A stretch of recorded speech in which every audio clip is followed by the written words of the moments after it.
Welcome back guys. To start the video I wanted to quickly show the rear footwells that I carpeted.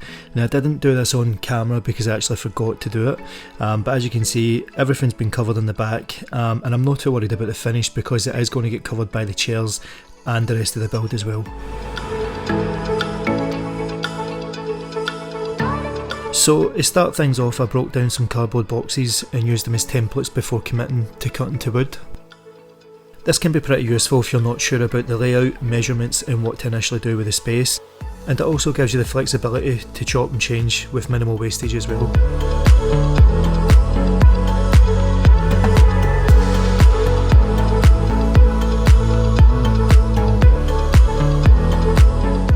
Now just before we go any further, I'm going to be the first to apologise to all the joiners out there for what they're about to see, because I am no joiner, but when I've got an idea I'm pretty good at making it happen however the method, so again I apologise for what you're about to see.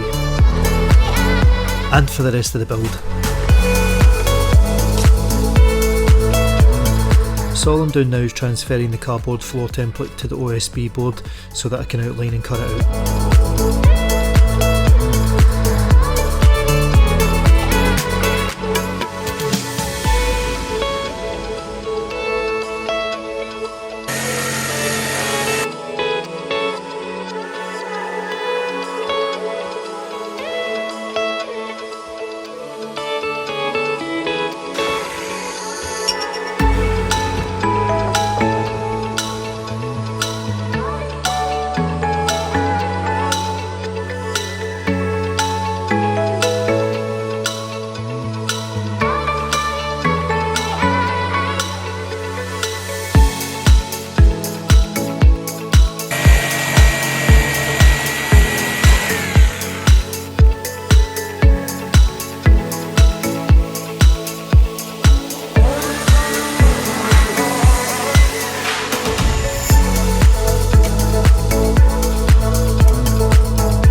Next up I had to make templates for the side walls.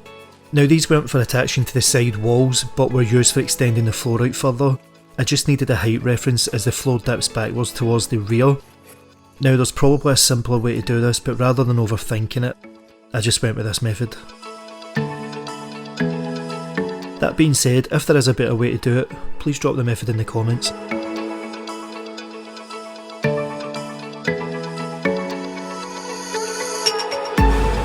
As always, if you guys are enjoying the video, consider dropping a like and subscribe, as it helps the channel grow and gets the video out to more people.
So quick fitting just to see how it measures up, and as you can see there is some height differences, but that's alright, there's going to be a board going on top of it anyway.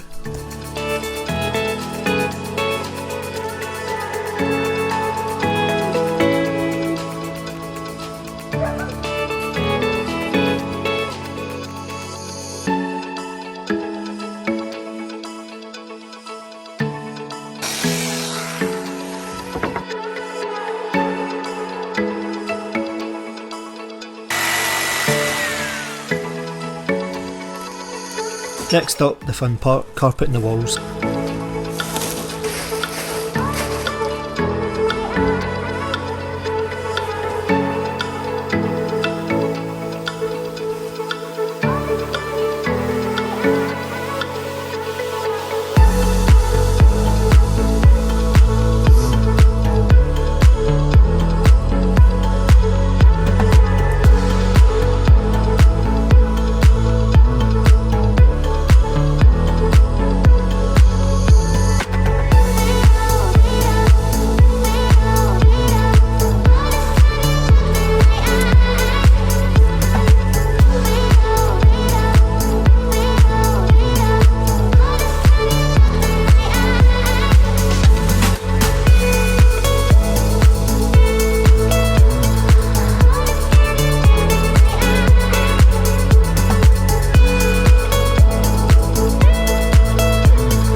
Most people, when they're doing the carpeting, they basically start from the top and they use the big long sheets and they just work their way down, but I just felt there was so much cutting and intricate work, I just decided to do all the intricate bits in smaller sections.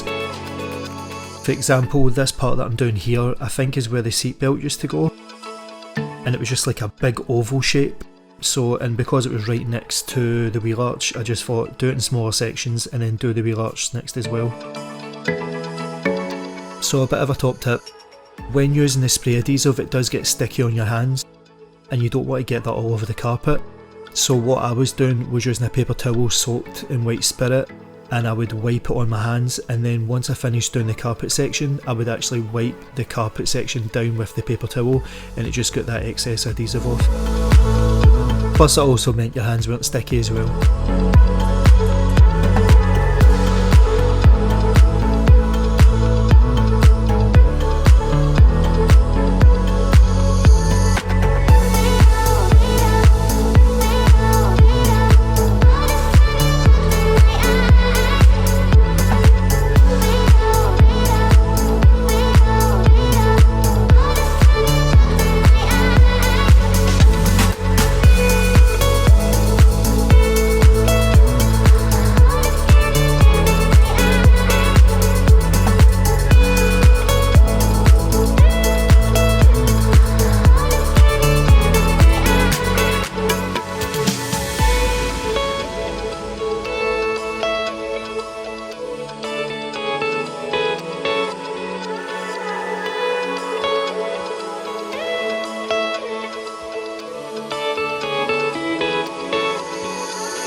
So as you can see, I have a piece of cardboard on the window.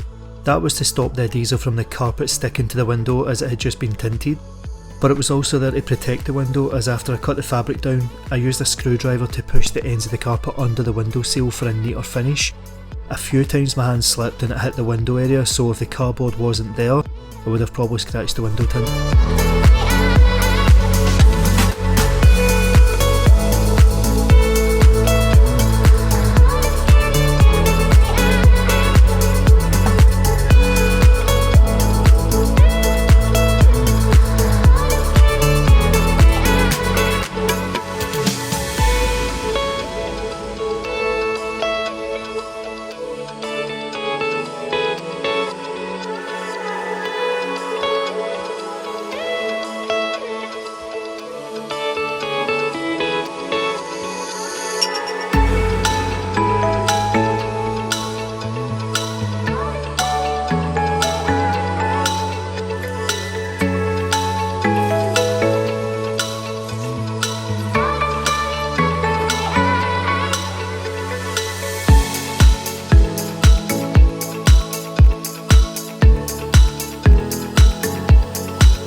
So this is just some slides of the end result, round the back door and the side doors, but overall I'm really happy with how it turned out, nice and neat and a nice finish.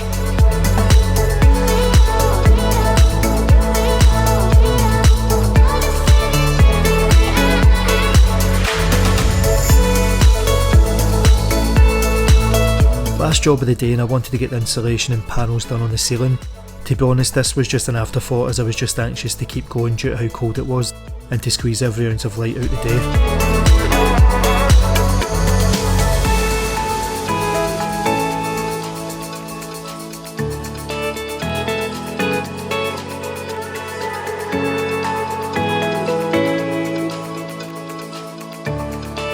For the ceiling panels I opted for 2 separate panels, as I thought it would be easier to install, but also if I needed access to a certain part of the ceiling, then I didn't need to take it all down.